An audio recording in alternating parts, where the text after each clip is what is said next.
Hello, listeners. Welcome to Stars of the Golden Age, a show that highlights the lives of legends from film, music, and the birth of television during Hollywood's Golden Age, with a special emphasis on their lives behind the scenes.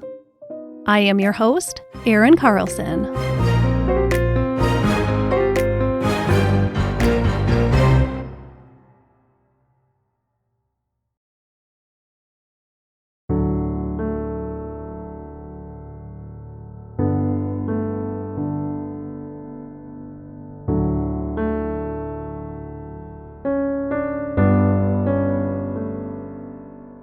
Today, we will be talking about Natalie Wood. Between the fact that Natalie Wood began her career as a young child, the fact that that childhood was dictated by an outrageous mother, and the fact that her life ended under tragic and mysterious circumstances, this will be a 2-part episode. Maybe even 3 parts. Seriously, her childhood alone is a wild ride. I used a fantastic biography titled Natalie Wood, The Complete Biography by Suzanne Finstad as my primary source for this story. And it has everything. So today, I will tell you about Natalie's childhood, her life as a child star, and her relationship with her controlling mother. And then I'll return next week to talk about her transition into adulthood, how her career and life changed, and her relationships. And I'm thinking there will be a part 3 because her death and the circumstances surrounding it will require a lot of discussion alone. So please bear with me. I just don't want to skim over anything that I feel is important to her story and legacy. Before I dive in, I would like to give a warm welcome and a very big thank you to our newest Patreon member. Thank you to longtime supporter of the show, Kieran. You may have heard me read 1 or 2 of his shining reviews on the show in previous months. Well, now Kieran has become an Oscar-tier Patreon member and entered into a world full of fun bonus content. Lucky duck, huh? Well, you can be just as lucky. For the monthly price of a coffee and a donut, you can gain access to a vast library of fun and interesting Stars of the Golden Age bonus content. And the peace of mind in knowing that you are supporting this little indie podcast. Listen at the end of the show to learn more. Thank you so much, Kieran. Now, let's dive into the heartbreaking life of Natalie Wood. I apologize in advance. This is not going to be a very fun ride.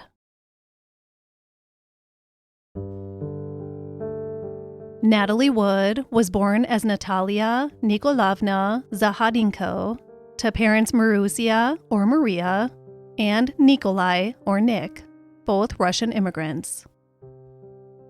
I want to set a little groundwork with Maria before we get into Natalie's life. You'll see why pretty soon.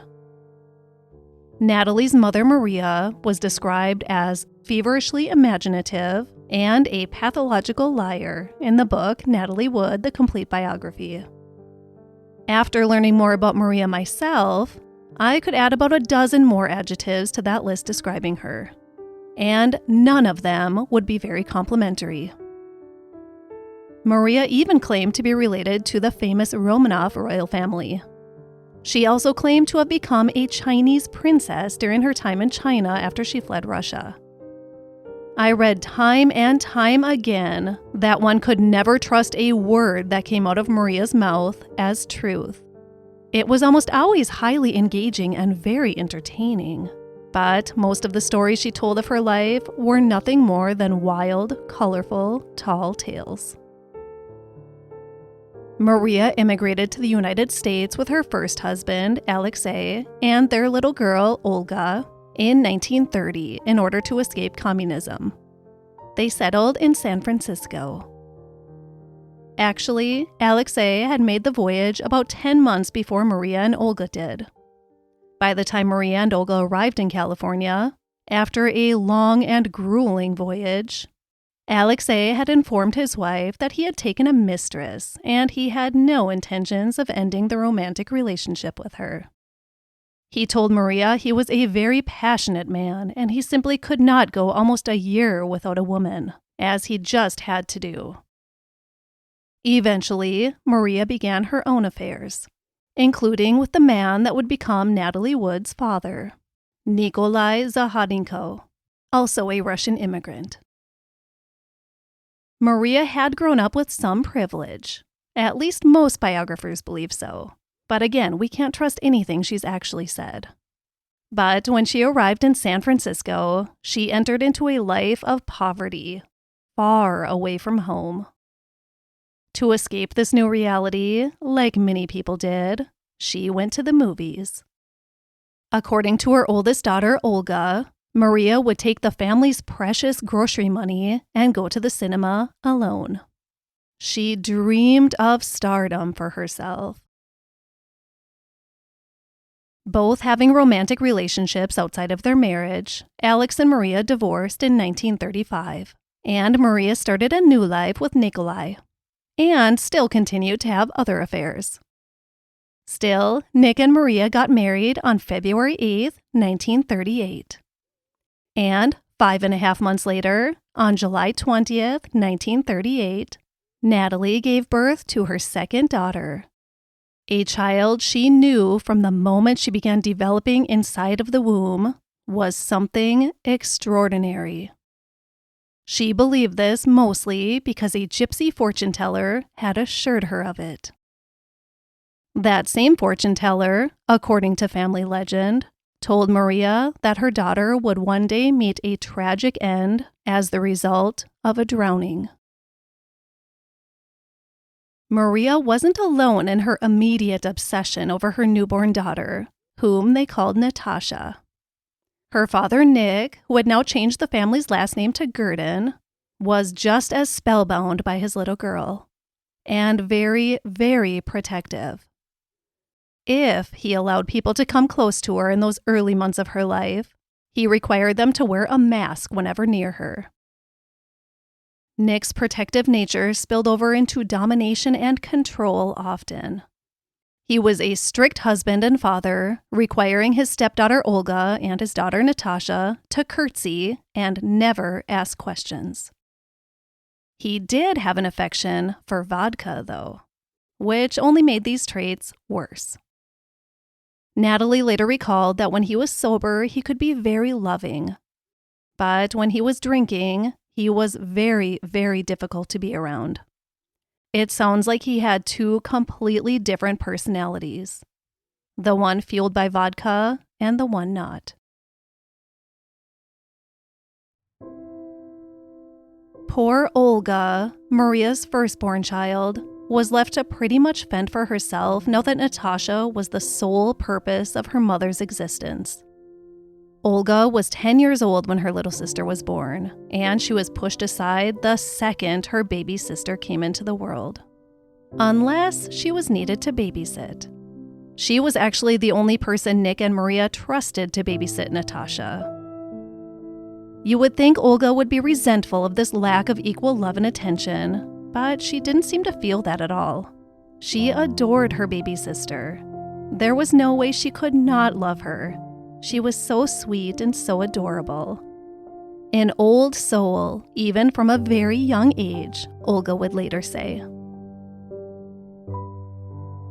As an escape from Nick's rampages, as Olga called them, she and little Natasha would create makeshift stages and sets and put on plays for neighbors and family, or just dance and sing, whatever they could do to temporarily escape the violent realities of an alcoholic parent.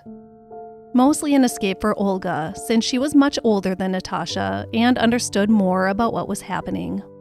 She was protecting her little sister and herself. From the age of 2, Natasha just went along with whatever escape Olga took them into. She wanted to do whatever her big sister did. Olga was a loving and protective big sister. This escape for emotional survival led to Olga wanting to seriously pursue a life in the performing arts.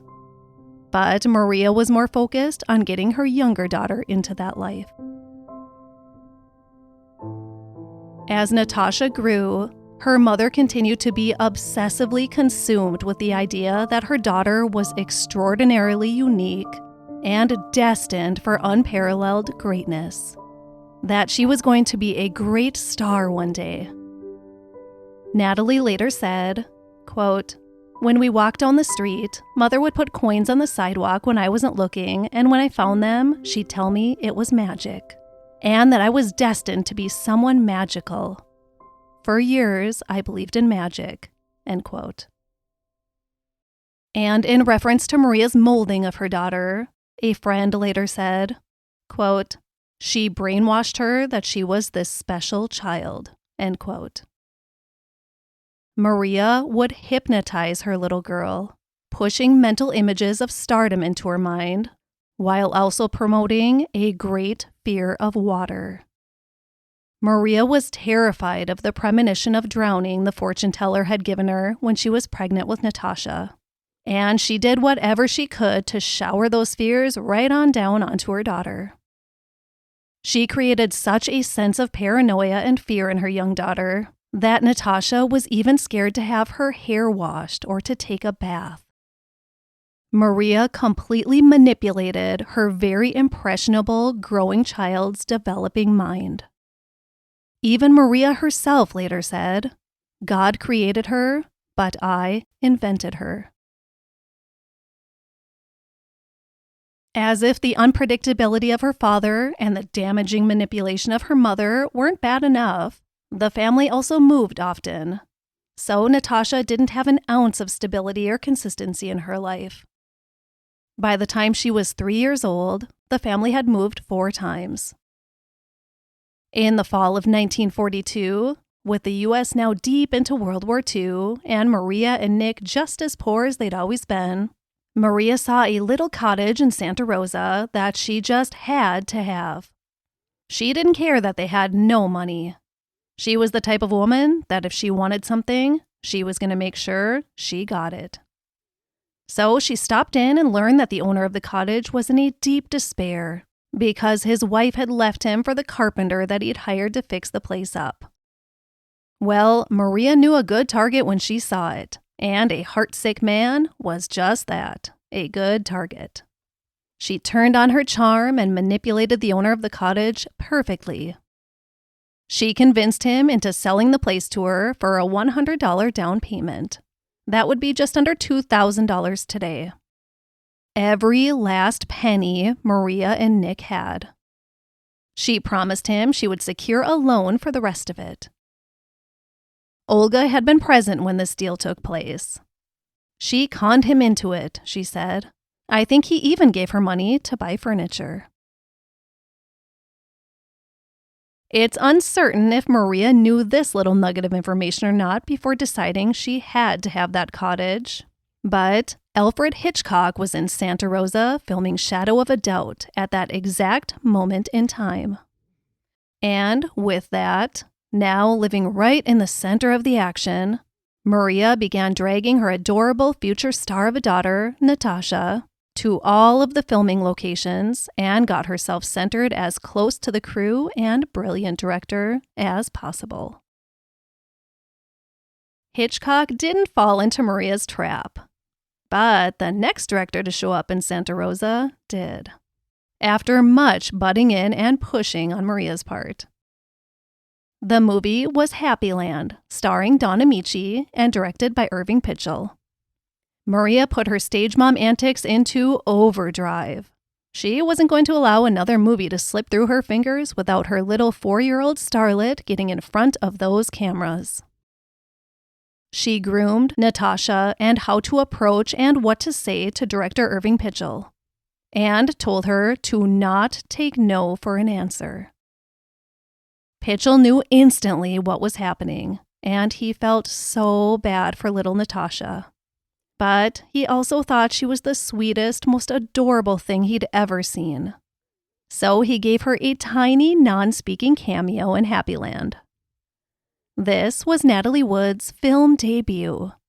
It was a tiny snippet of screen time, but it was screen time. At the end of filming, director Irving Pitchell gave Nick and Maria some stern advice. Keep your daughter as far away from Hollywood as possible. It is not a good life for a child. But, of course, Maria did not care to listen to this advice.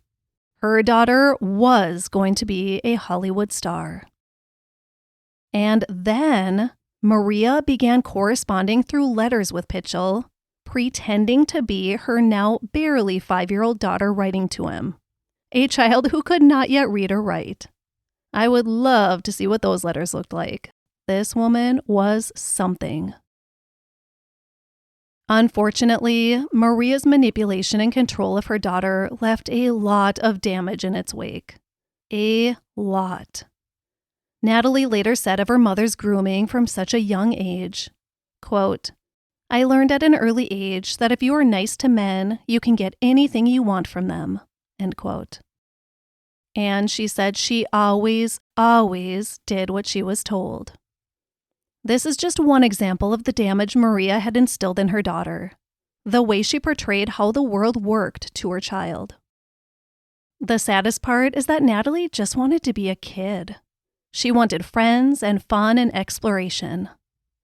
She was allowed to have one friend, aside from her sister who was 10 years older than her.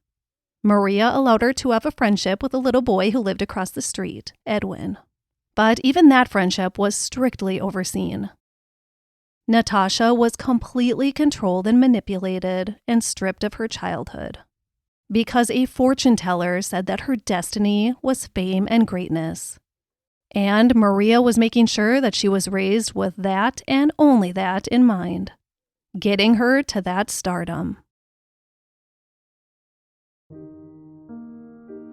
Although it was Maria who had insisted the family settle in that little cottage in Santa Rosa was way too far away from where Maria really needed to be to secure her daughter's fate as a movie star. She needed to get Natasha closer to where the magic was happening. She needed to get her to Hollywood. So, in the spring of 1944, Maria made the family uproot once again and relocate to yet another new home in another new town. Get a load of the announcement she placed in the Santa Rosa newspaper before the family left town. Quote, 6-year-old SR girl going to Hollywood for role in movies.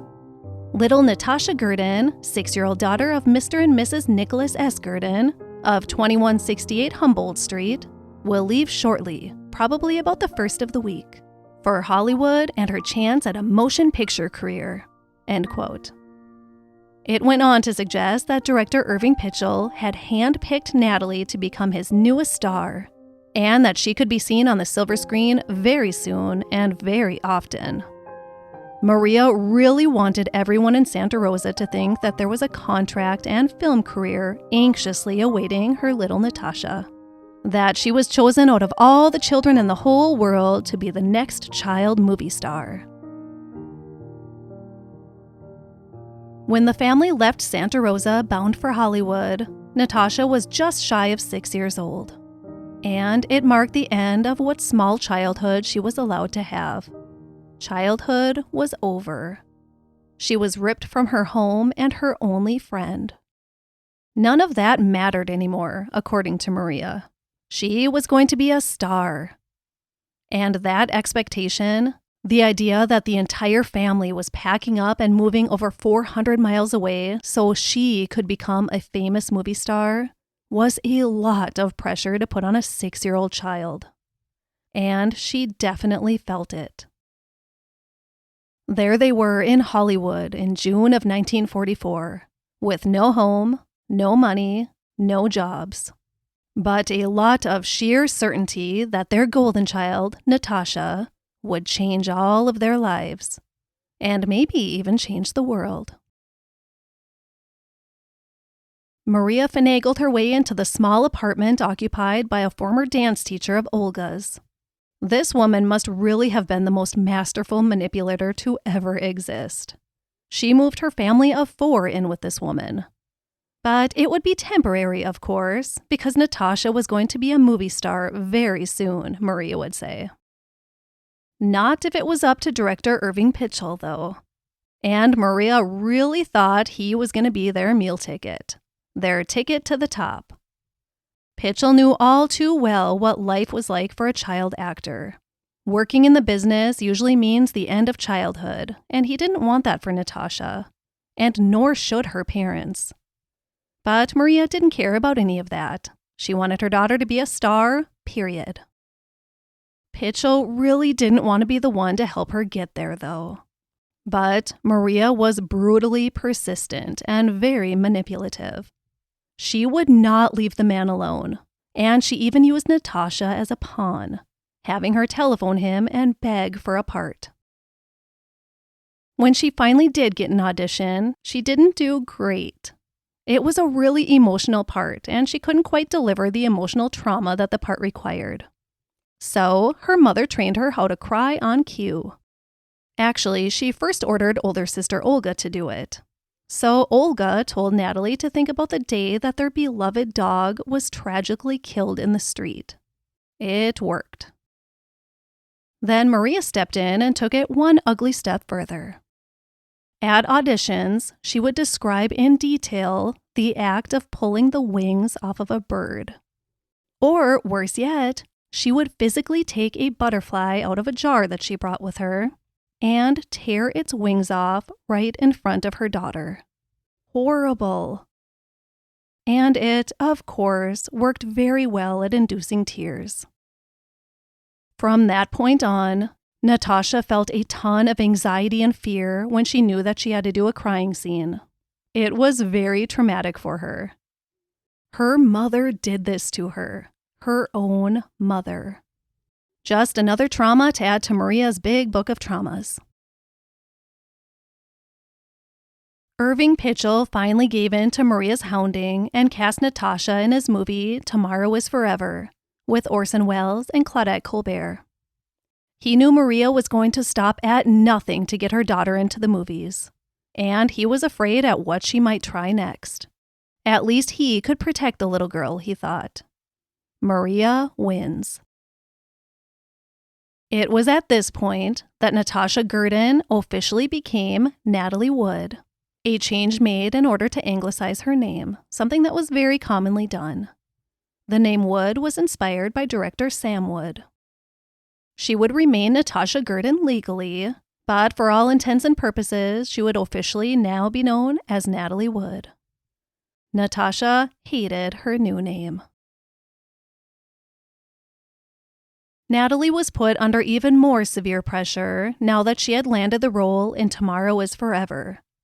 Pressure from her mother to be courteous, obedient, respectful, to never ever forget her lines, and to always do as told. Pressure to be absolutely perfect at all times.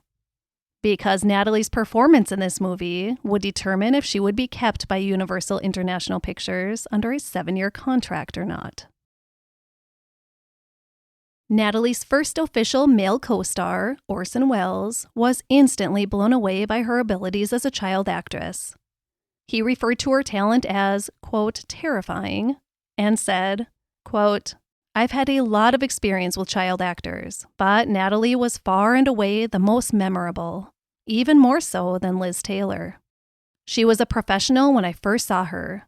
I guess she was born a professional, end quote. Maybe it seemed so, but I think a more accurate analysis would be that she was born to be the moldable putty in her mother's controlling hands. She was forced to be obedient and perfect, and that came across to others as professional. That professionalism landed Natalie that 7-year film contract with Universal that her mother had wanted so badly.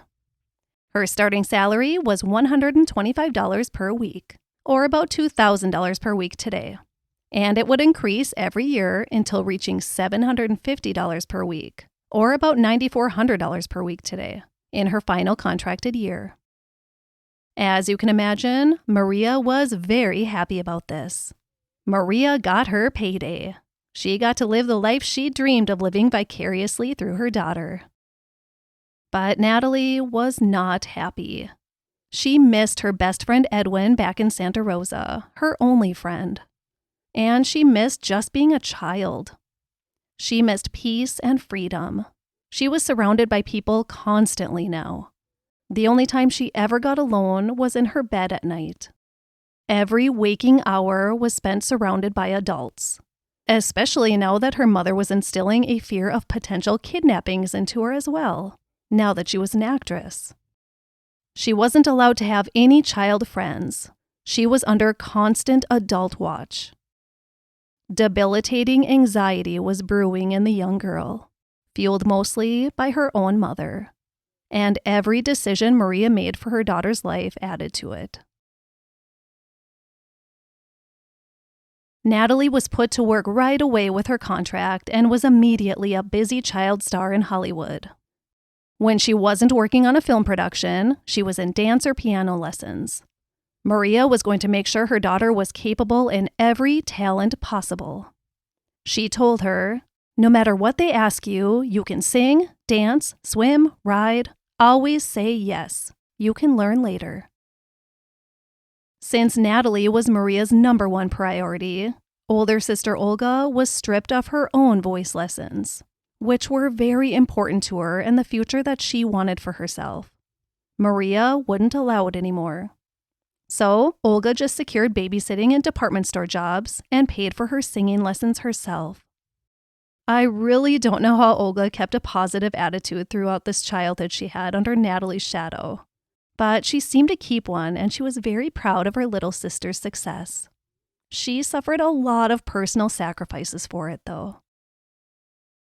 And where was Natalie's father, Nick, during this quick rise to fame that his daughter was experiencing? Well, he was just living the life that his wife instructed him to live and allowed her to do what she needed to do, from the sounds of it. Nick was working at the studio, thanks to Maria's forcefulness in getting him a job there, and he should be happy for that, she thought. Nick was described as miserably unhappy. So basically, everyone in the Gurdon family was unhappy except Maria. Maria was on top of the world. And then, Maria was expecting another baby. Nick was definitely not happy about this. In fact, Olga walked into the house one day to find Nick holding a knife to her mother's pregnant belly. It was not a pretty situation. Baby Svetlana Gurdon was born on March 1st, 1946, when Natalie was 7 years old. Do you think a brand new baby would relieve Natalie of some of her controlling mother's tight leash? Nope. The moment Maria returned home from the hospital with her newborn daughter, Lana, she handed her over to 16-year-old Olga. Olga was forced to drop out of high school to raise her newborn baby sister. Maria couldn't be bothered. She had a child movie star to focus on. Olga eventually convinced her mother to hire a nanny to care for the baby, on Natalie's dime, I assume. When Maria fired that nanny, she forced Nick to quit his job and take care of Lana, and he wasn't the most qualified for the job either. And at that point, when Nick left the workforce, 7-year-old Natalie was the official sole breadwinner for her entire family of 5. Natalie suffered greatly from anxiety throughout her life, and she eventually recognized this as stemming from the pressure to succeed from her very first years of life, especially once her family arrived in Hollywood, and they were depending solely on her for their survival. The point when Nick quit his job and the family's only other source of income vanished marked a time when Natalie's anxieties soared to new heights. She was under extreme pressure to make it as a star, and she felt that pressure every second of every day. She was constantly reminded that her family's survival depended on her success as an actress. She was riddled with anxiety at just 7 years old.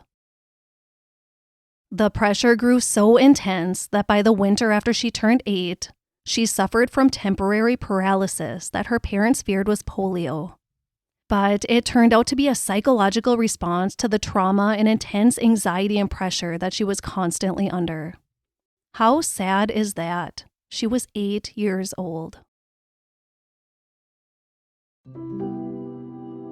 Natalie Wood's reception was good in her first films in Hollywood.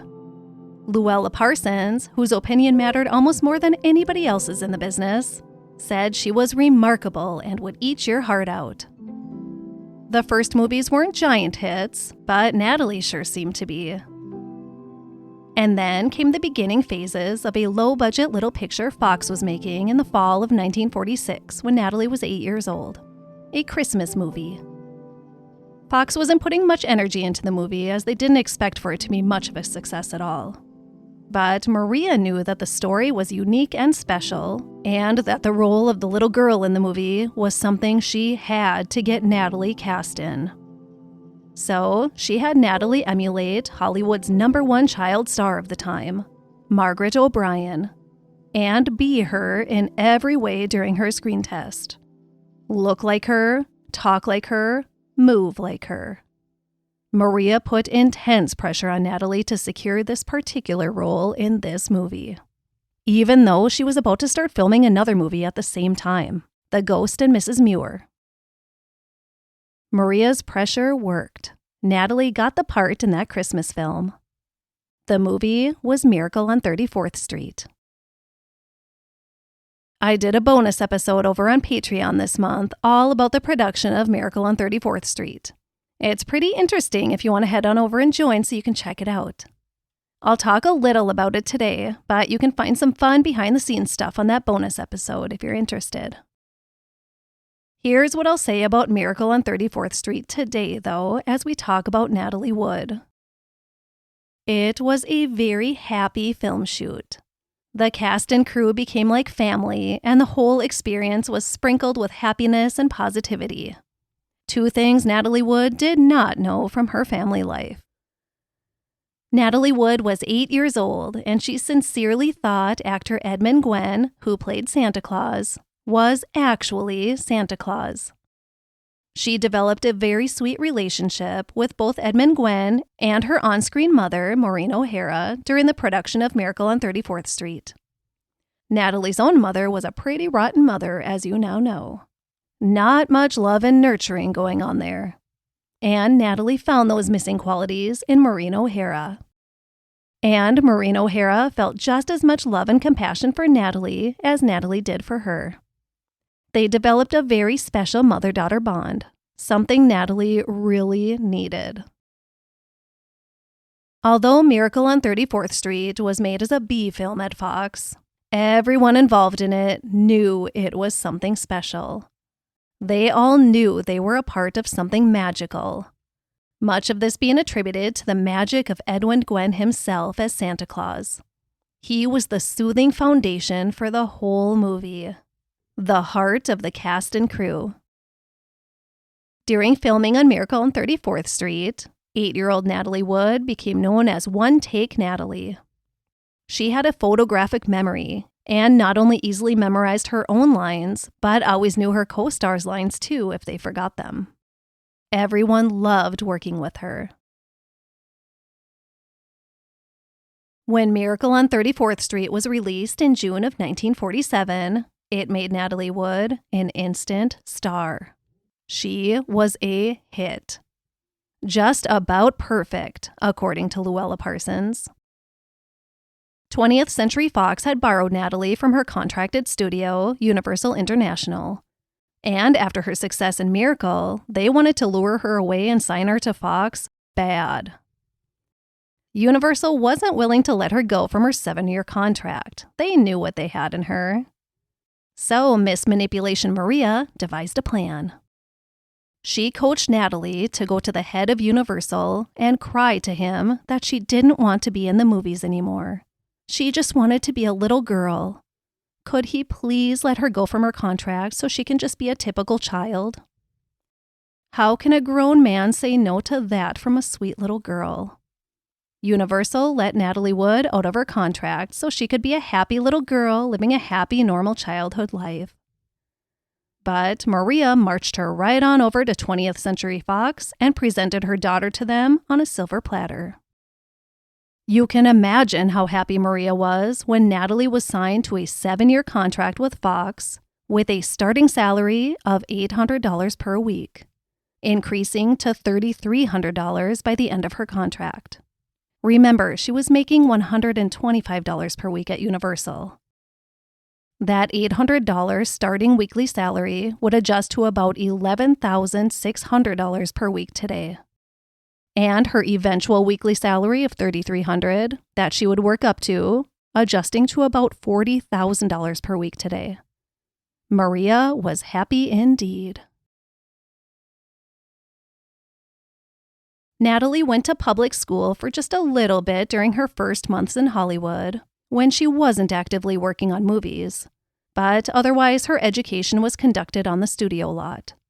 And I have a really hard time attaching the word education to this, because she wasn't really getting one.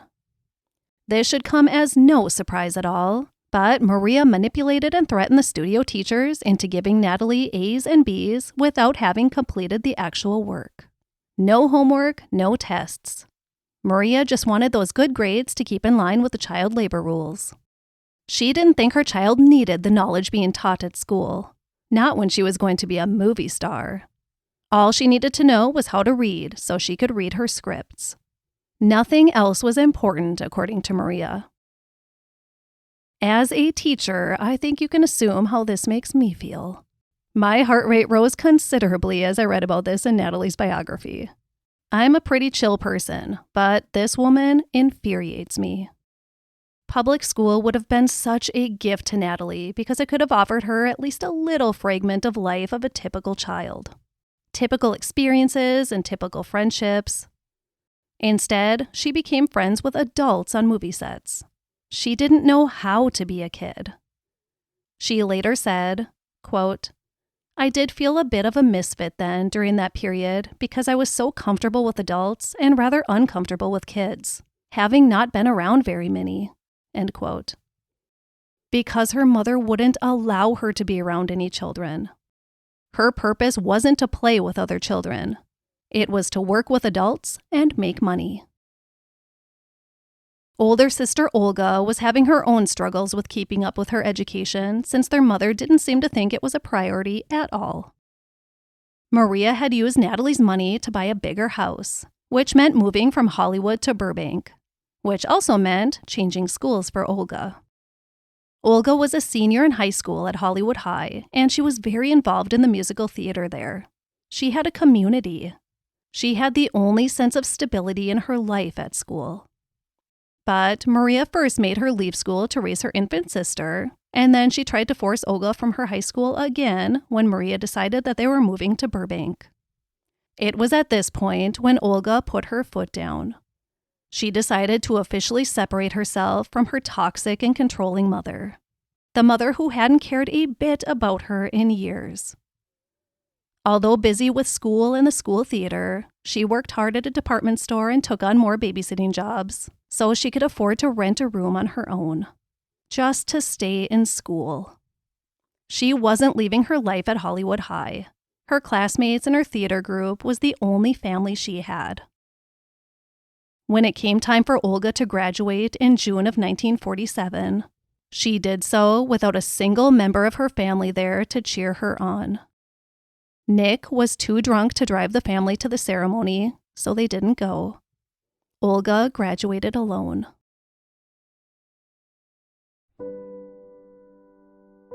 Nick and Maria's relationship became increasingly abusive and toxic after little Lana was born. Lana later recalled her first memories of childhood being of her parents fighting.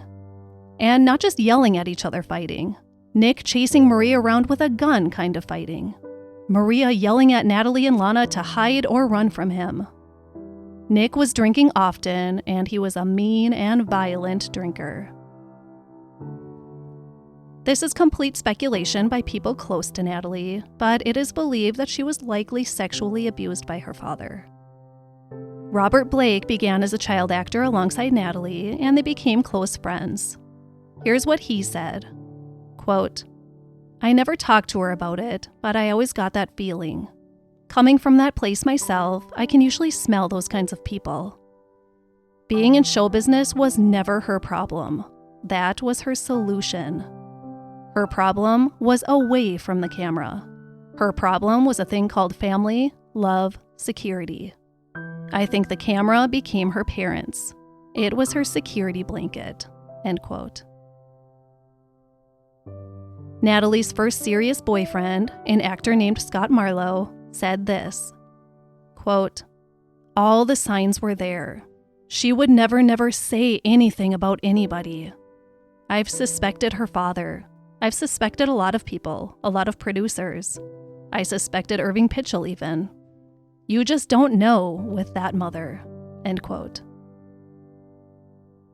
The tragedy here, the idea that people who knew Natalie well knew her to be closed off, is that it is a clear indicator that Maria was such a cloud of threat over her, and that Natalie's parents had her so conditioned that she knew to keep her traumatic family life private. She maybe even thought what happened in her family was what happened in most families. She became a prisoner in her own mind. She closed off to the world. Her poor little soul was trapped within the confines of control, manipulation, emotional abuse, and possibly even sexual abuse. I struggled with even bringing up the claims by others of potential sexual abuse, because Natalie or her sisters never made the claim themselves, as far as I'm aware.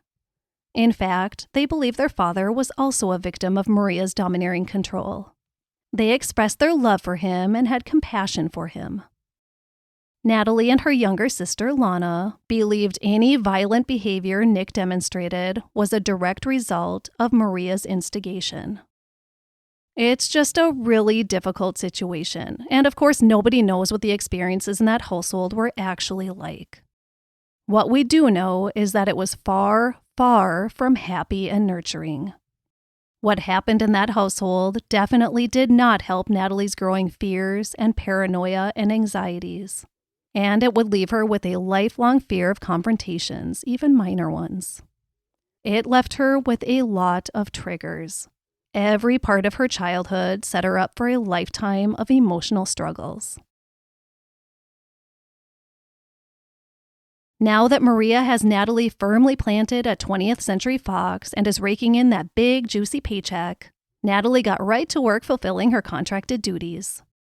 A couple of her first movies under her Fox contract were Chicken Every Sunday and Father Was a Fullback, where she was able to team back up with her Miracle on 34th Street mother, Maureen O'Hara, also starring Fred MacMurray. She was lent out to RKO for The Green Promise in the fall of 1948, now 10 years old, and it proved to be a very traumatic film shoot for her. Remember, Maria had instilled a very intense fear of water in her daughter. Well, The Green Promise contained a scene that took place in a terrible nighttime thunderstorm, in which Natalie would have to cross a wooden bridge over a raging river. In reality, the scene was shot on the studio lot with wind machines and huge propellers blowing rain onto the set. There was simulated thunder, lightning, and electrical explosions. But if you have seen the movie or watched the scene on YouTube, it was clearly a miserable scene for her to do. And when you add in her extreme fear of water, it becomes just plain crushing. Because when she is crossing that wooden bridge over the raging river, and studio lot or not, that water is really raging under the bridge. A mistake was made by the crew. The bridge was supposed to collapse the second Natalie makes it to the other side. Natalie was terrified to do this scene going over the water, but her mother promised her that she would be okay and that nothing bad was going to happen to her. I read two accounts. One that her mother told her the bridge would collapse once she was safely on the other side, and one that said nobody ever told her the bridge was set to collapse at all. Whichever is true, it isn't what happened. The bridge collapsed before Natalie had made it to the end, and she was left clinging to safety, barely, while being pummeled with wind and rain with dangerous water rushing underneath. When you watch it, you can tell how difficult it was for her to grab on for dear life in order to avoid falling in and being swept up by the aggressive current. A little girl terrified of water that doesn't even like her hair washed. The director's response? Keep the cameras rolling, keep the mother back. He chose a scene for a movie over the physical safety and mental well-being of a child. Natalie's wrist was broken during that scene as she fell from the bridge and clung to the edge while water rushed under her, threatening to sweep her up with it. Her wrist was broken, and Maria forced her to conceal her injury so they could finish making the movie. Even after filming was completed, Maria refused to take Natalie to a doctor. Maria did not like doctors. She didn't trust them. And most likely, she was worried that they would see that the injury had occurred weeks earlier. It could be bad for business. It could be bad for Maria.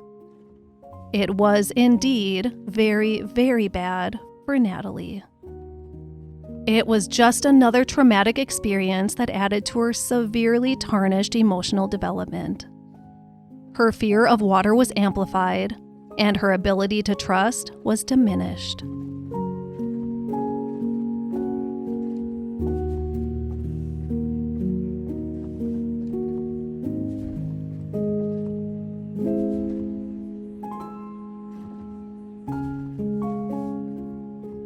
This is where I'm going to leave off for this week. I'm not positive yet, but this is probably going to end up being our first ever 3-part story. When I first began, I didn't expect to find such horrible information about Natalie's childhood, but sadly I did. And for me, childhood is the most important part of our stars' lives. So when I can find such detailed information about a childhood, I want to really dive into that. Because it is the childhood experiences that really set the foundation for future struggles or triumphs in life. Little pieces of my heart have chipped away as I've taken the journey through Natalie's childhood. She was robbed of so much. She was harmed so much by the one person who was supposed to protect her. It's just so heartbreaking. We are leaving Natalie today at only 10 years old. And we still have a lot to talk about. So it'll take as long as it takes, but we are going to give her the recognition she deserves. Before I sign off, I want to share a review of the week. This is such a sweet 5-star review left from Hugh. He wrote, quote, I just listened to the Young Ladies podcast on Rita Hayworth. It was very informative and touching to the heart. It showed me the dysfunctionality amongst the people that are worshipped by society. The young lady spoke clearly with the voice of an angel. I was impressed with her empathy towards Rita and how at the end of the podcast she gave resource numbers for those that need counseling. End quote. Thank you, Hugh. I was able to touch base with Hugh via email too, and he said he loves to listen to the podcast as an escape from world events and news or when stuck in traffic. I flick on your podcast and disappear, he said. Thank you so much, Hugh. And although I sound young and feel young, I'm not super young. Young at heart, I guess. I love disappearing into these stories as well, just like you guys do. I love getting in my time machine and traveling back to the 20s, 30s, 40s, and 50s pretty much every single day. Because I'll be honest with you, I don't really like living in today's world. I never have pretty much my whole life. I've always wanted to live in a different time. I embrace it because I love life so dang much. But I would love to have a real time machine and go back to a simpler time. I know it wasn't always pretty back then either, but at least technology wasn't overtaking the world. Santa's making his rounds tomorrow night. Maybe I'll find a shiny new time machine under my tree. Let me know if you want to take a ride with me.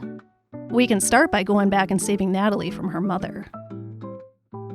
Thanks again, Hugh. I'm really happy the emotions I feel during my research are portrayed well in the final product. Some of these stories are a real emotional roller coaster, including this one today. But I think they are important stories to tell. Many of these stars have been so glamorized over the years as the golden age movie stars they were. But more often than not, there was a dark and painful side hiding under that glamour. And I'm here to share what I can with you so we can get the whole picture of our most beloved golden age stars. And maybe respect them a little more for what they went through and how that contributed to their craft. Oh, and Hugh also asked me about shirts. It's funny because I actually set up a merch store not long after I started this podcast in June of 2024, but I never actually shared it publicly. I just wanted it ready for that day, and I just wanted merch for myself to wear. So my mom and I have been sporting Stars of the Golden Age apparel for a year and a half now. I just didn't think anybody else was interested. But Hugh asked, so I'm going to officially make the Stars of the Golden Age apparel and other merchandise public very soon. I wore one of my Stars of the Golden Age shirts at preschool this week, actually. And one of my adorable 3-year-old little boys was admiring it and said, "I really love your shirt, Miss Erin." I think it's because there was a golden crown on it. So 3-year-olds like it at least, and my mom at least pretends to. No, I know she does. So I'll let you know how to get that merchandise real soon.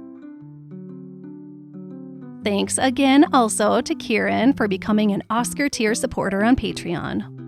So what does Kieran get for his monthly contribution to the show? Well, he gets a full bonus episode that covers some really interesting Golden Age topics. He gets a Movie of the Month recap episode each month, and he gets a cocktail party episode each month.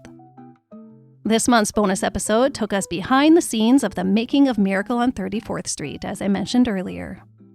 Last month, I took listeners on a trip behind the scenes of Golden Age Hollywood movie studios. The dressing rooms, the commissaries, the barbershops, the schools, the sound stages. It was really interesting and fun. For our Movie of the Month this month, we are watching The Bishop's Wife. Patrons can watch the movie in their own time if they wish, and then I share a recap episode where I also share some fun facts about each movie. And then, my favorite, the monthly cocktail party. In these episodes, I share the recipe and history behind a vintage cocktail that we could have found our favorite Golden Age stars sipping on. And then I dig into my collection of old movie magazines and read some fun, vintage celebrity gossip and other fun articles. This month, in addition to some tidbits from the gossip columns, I shared an article about a Christmas dinner party at Jean Harlow's house that was really fun. So all of that could be yours for just $8 per month. Plus, you get the entire back catalog of bonus content and all future content as long as you want to stick around. If that's a little steep for you, there's also the Emmy tier, which is $4 per month. And that gives you everything except for those full-length bonus episodes. But those bonus episodes are pretty interesting, so you probably don't want to miss out on them. And as long as you include your mailing address at sign up, I will also send you a Stars of the Golden Age sticker. And, like Kieran, I will give you a thank you shout out on a future episode. I'll even send your sticker all the way to Ireland or beyond, like I did for Kieran. Come on over, please, join us. I promise to keep you supplied with fun bonus content as a thank you for your support of the show. The more support this show gets, the longer I can keep presenting it to you. And I want to be able to do that for a long, long time. Patreon.com/Stars of the Golden Age podcast. There's a link in the show notes that will take you right there. Thank you all so much for joining me for another week. And if this is your first episode, welcome. And I hope you stick around for more stories from the Golden Age of Hollywood. At least come back to hear the rest of Natalie Wood's story. Thanks, guys. Reach for the positive in every day, be kind to everyone you encounter, and have a great rest of your week. Happy holidays, everyone. For this episode, I used a book titled Natalie Wood, The Complete Biography by Suzanne Finstad. This book is good, you guys. I also used the documentary Intimate Portrait, Natalie Wood, and IMDB.